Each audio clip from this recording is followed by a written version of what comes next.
What's good, my people? Welcome back. Let's get right into it now. This individual right up here on the screen, Lissandro Guzman Felix, who they call Junior. If you go on Twitter or Facebook or any social media platform, you'll see justice for Junior is trending, man, because we got a problem. You know, this guy was stabbed up and cut up by machetes. So let me take you all the way back to the beginning. There was a sex tape made by a certain individual. The female involved in that sex tape was actually, I think, a sister of someone who was part of the gang called the Trinitarios. Now, the Trinitarios is a Dominican gang, okay? And we know how a lot of the gangs come about is people who have been picked on who need protection. So what do? They band together, which is understandable. You know, whether it's the Trinitarios, whether it's the Zopound, which is the Haitians, you know, whether it's Mexican Mafia, you know, whether it's the Bloods and the Crips in LA, which is not really based on ethnicity, that's more so based on where you live and where your friends are. So therefore, you know, this other part of town, we don't know them, so we got to band together against them, right? Now the problem comes in where those organizations turn from protecting each other to really just holding the community hostage. You know, getting involved in the drug trafficking, prostitution, however they can make money, just basically kind of terrorizing the citizens. And that's where young Junior comes into play, because this guy was not even the one in the sex video or the sex tape or whatever. He was just he looked like the dude. So this guy was killed for no reason. Not only was he killed, but it was a brutal murder. I mean, it was a brutal killing, stabbed up with machetes. Brutal. I mean, I didn't even see it. I just, when people told me what happened and how it went down, I was like, man, I don't even want to see that, man. But I hear it's no joke to watch. They got it posted on the internet. So I'm not here to discuss, you know, why no one helped this young man or why no one even stopped to call 911. I mean, I've saw minor things happen in the community, and I've called 911.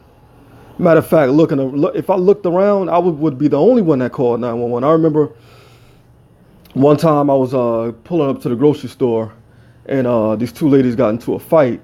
Not a fight, but an argument. And one lady, you know, pushed over the other lady's cart and pulled out a little gun. So I called 911. You know, and just on a side note, people, if you see something out there, call 911.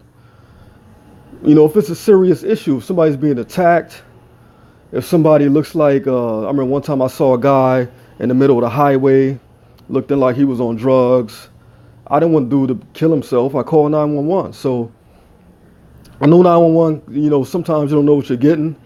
You don't want to call 911 and have the person killed by the police, because that's been happening, but it happens far less than what you think. It's just that when it does happen, it creates so much uproar that it'll grab the headlines for a couple months. But back to Junior.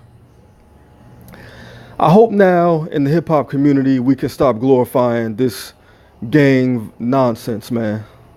And that's exactly what I'm gonna call it. It's gang nonsense, man. Gang culture nonsense. Now listen, I'm not condemning people who live in a gang infested neighborhood and you feel like, man, this is really, I have to do this, or these people, man, they're gonna, you know, they're gonna kill me, or they're gonna jump on me, or I'm gonna be a victim. I'm not condemning those people, because that's real.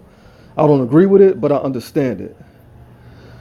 But these multi-millionaire rappers, man, that the minute that you get a record deal, you can't wait to throw on a red or a blue rag.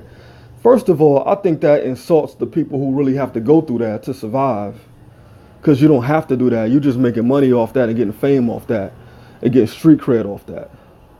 And even if you was involved with that before you got the record deal, what's the point now? You don't need none of that. I mean, you can hire $1 million security. What you want to run around with a flag on for and with a rag on for? To me, that's ridiculous. So now that this young man has met his demise and has blew up to international worldwide attention, we have a gang problem in our nation. Us as a hip hop community, and I'm saying us, at one point I would have denied I was even a part of the hip hop community. But what I have to say is,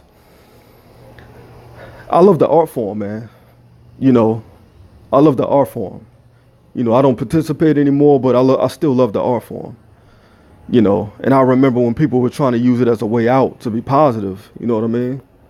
And the rapper in the hood, you was almost like a star in the hood. I mean, you wasn't expected to still be trying to run around with gangs and, you know, causing trouble. You was expected to try to pull your people out, and that's what we gotta get back to. Now we do have our Kanyes and our J. Coles, and we do have our Wales, people who are considered nonviolent, right? But trust me, the establishment and the powers that be are only going to allow a certain amount of them people, you know, to be rich and famous. Most of y'all, if they don't make you put on a dress, they're gonna have you out here throwing up gang signs and creating more crime in the streets. Why? Because that really does lead to record sales, and which means that we got a problem with fans too, with the fans too, and the public too. It's almost like we're being brainwashed into, like I mentioned it before, letting people. It's like the Roman Colosseum back in the day, the Roman Colosseum. You know, throw them to the lions for entertainment, live executions. Our whole society is becoming sick, man. And it's reflected in our art form. It's reflected in hip hop culture.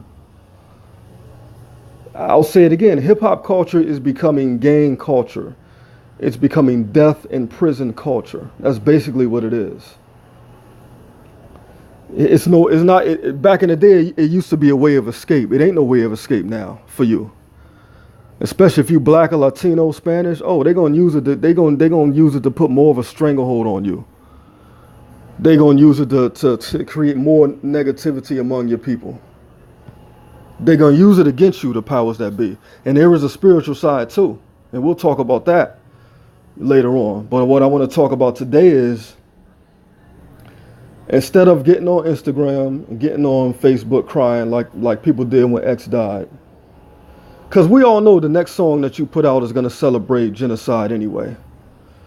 You know, even if the whole song doesn't, half the song probably will.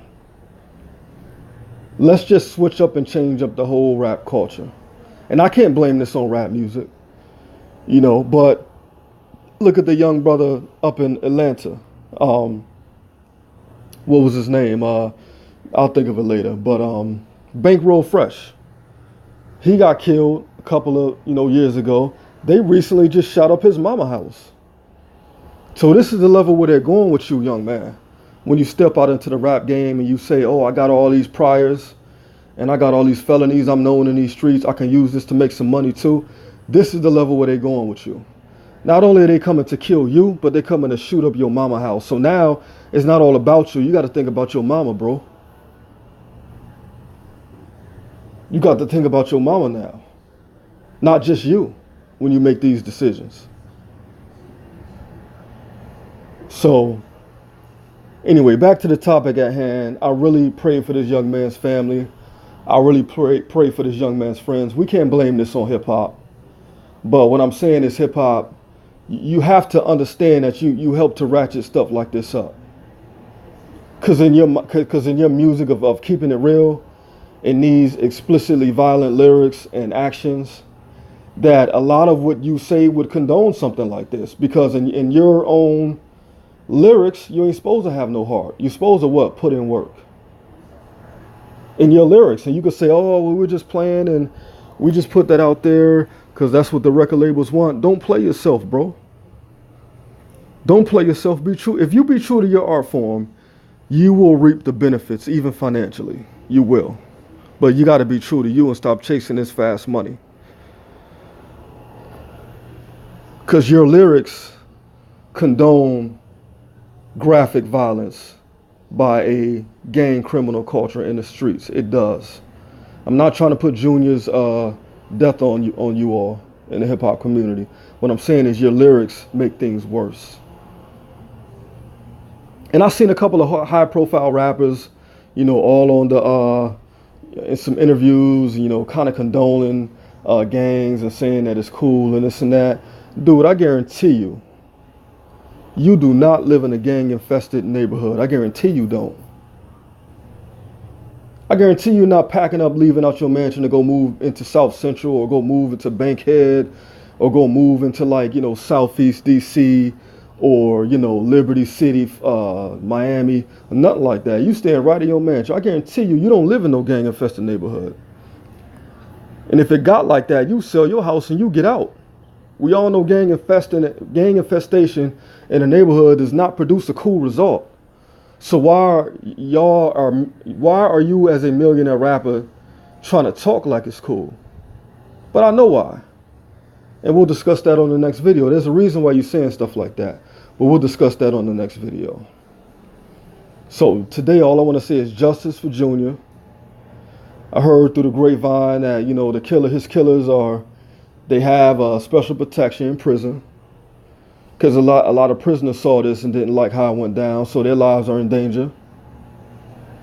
And